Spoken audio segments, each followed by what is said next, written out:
Hi Capricorn, this is your May love reading. Before I begin, I am just advertising a promotion I'm doing starting May 1st. The first 10 clients who email me will be getting a free reading of their choice.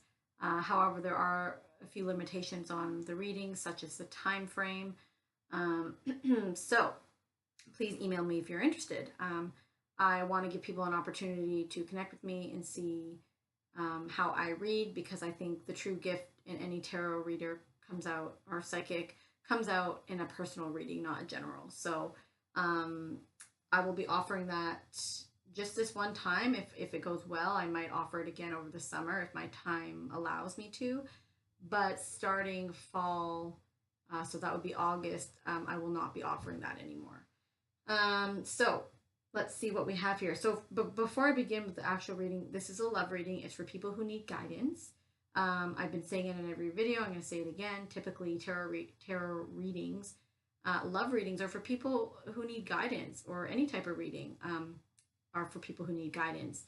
If you are happily involved and need guidance, that's when you need to find a personal reader. I've asked Spirit today to show me the messages for the people who need them, to hear them, who are in a relationship and are struggling, or are wondering about someone else. So I hope that helps narrow it down to see if this reading is for you or not.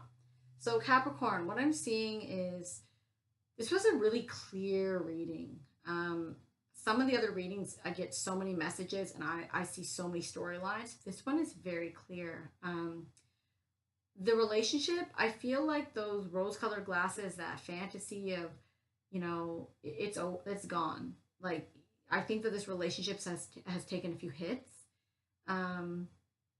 And I think that you are now seeing it clearly. And I think a choice needs to be made here.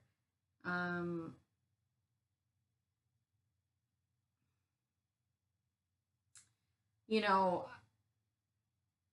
I thought at one point there could have been a third party, but I didn't get enough information to actually think that. For some of you, that may be it, and then that's the clarity that you got. And for more of you, I feel like this is just a relationship that's just had its struggles, and you are now seeing it clearly. But Capricorn, you are showing up. Now I say it's you, but this is person one, this is person two. They could be switched, so keep that in mind. But I'll read it like it's you. So, you're showing up as someone who, you're burdened in this relationship. You're not happy. I feel hopelessness, and you're closed up. Like, you're just not thriving in this relationship. But I feel like you're not letting go. I feel like you're just staying put, even though it's a burden. And even though you're emotionally not satisfied, you're just unable to let go. The person in question, or your partner, or whoever you're wondering about, they're someone they've got some stuff to work through. Like, now we all do, but they have some heavier, nastier energy around them. And I always say hurt people, right? And I feel like this person has been hurt, and that is why they are the way they are. Now, that doesn't give them permission to behave that way. That doesn't dismiss their behavior or minimize it, because they've been hurt.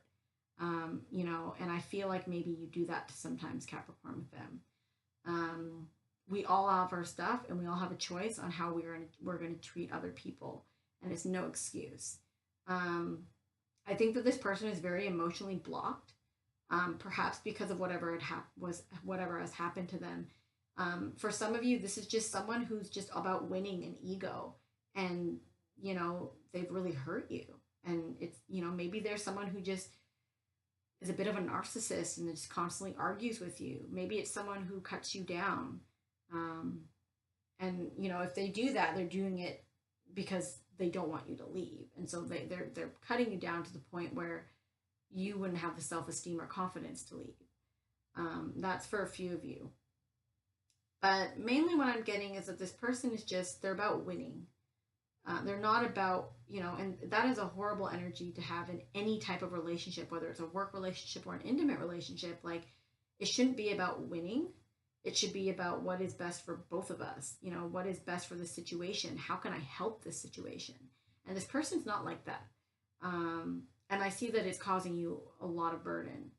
Now, your advice with this person was the Empress in reverse. And when I already knew what it was saying, but I like to clarify. And what I'm seeing is that your advice is to not be their mother.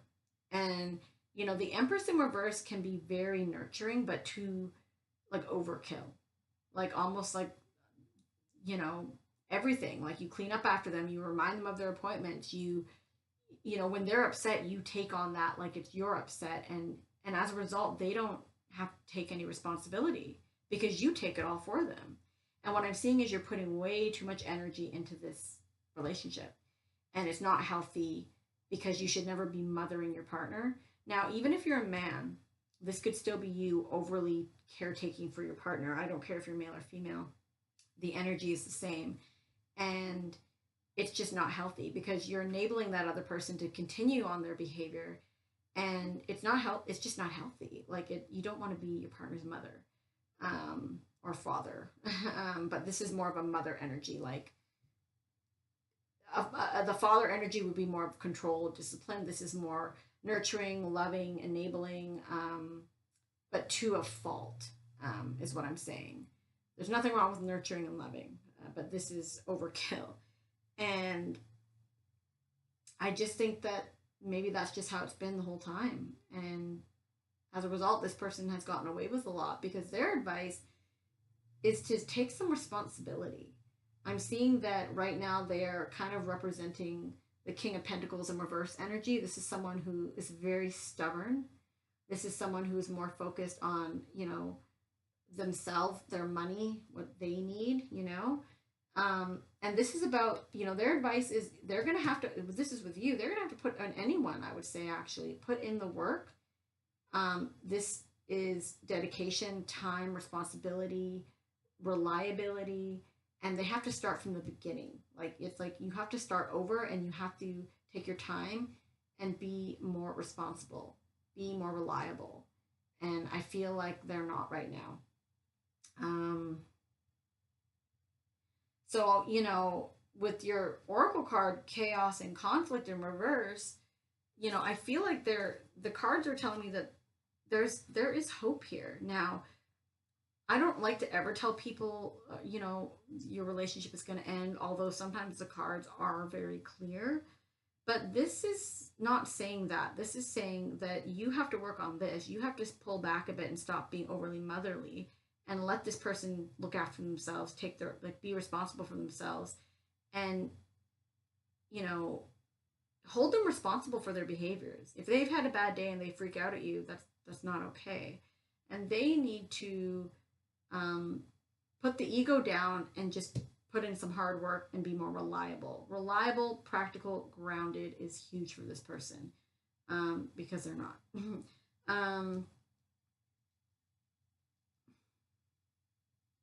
It's also like they need to be more of a friend to you because this is not a friendly energy. Like, you know, you should always be friends with your partner. And I don't know what happened here, but the cards are saying that there's hope because the oracle card is saying that this is an advantageous moment to restore order and recognize the opportunity for negotiation. Even in the seeming chaos, there's a kind of divine order, a complete resorting of elements. This is powerful. If your intention is to find the best solution for the highest good of all, there is positive news because the timing is perfect. Things are already stirred up, so do not be afraid to jump into the mix. You'll discover everything you need to know about how the situation affects you long term. Be present in the eye of chaos. This moment is valuable. Do not waste it. So what that's telling me is that, you know, sometimes relationships have to reach a boiling point to change. And that's not always a bad thing, right? Sometimes it can be the most beautiful thing that happens in a relationship is after something really tragic. And there's always hope, but it takes two. And I don't know that this person is able to do that. It really depends on your situation. So there is hope, but this person has to be accountable for their part in this. That is the biggest thing. Now, your other oracles from the Ascended Masters deck is the first one you got was mother, wife, sister, daughter. And I don't I haven't got this card. Like, you're the last sign I'm reading for the month of May, and I haven't got this once. I've actually rarely seen this card. So um, it says the issue you're asking about involves a significant woman in your life, such as your mother, wife, girlfriend, sister, or daughter. The first person who comes to mind is correct. Any unhealed feelings that you carry towards this person could be blocking or slowing the manifestation of your dreams, as well as leading to imbalances. This is a perfect time to call upon your guides and spirit and angels to release any toxins associated with the past or present female relationships. This process opens the way for healthy relationships with women, including your own feminine energy. So, this is about balancing your masculine and feminine energy by practicing giving and receiving on a daily basis. You have to be willing to forgive a woman in your life who may have hurt you. And for some of you who are men, this is a new relationship with a woman may prove to be very significant. So, again, balancing the feminine and masculinity. This is too much feminine. You need to balance that out. This is about giving and receiving. You need to balance that out as well. And, maybe your mother was that way with your father if you're a female, or a male for that matter. And so that you've kind of taken on those roles. So look to the women in your life to see. And if you are this person over here, maybe you're still angry at your mother or some woman in your life. And as a result, you're taking it out on this other person, on this other woman. So I don't know what that means for you guys. It'll be individual for each of you who resonate. And then the other one was nurture yourself. And that, this one, you're overly nurturing this other person, and you need to nurture yourself. That is a very, very clear message. So I think that is all I have for you guys. I hope that it was helpful. I hope that it helped your issue with your relationship if you resonated. And please feel free to comment, like, share, email me if you want one of those free readings. And I will see you guys back in June.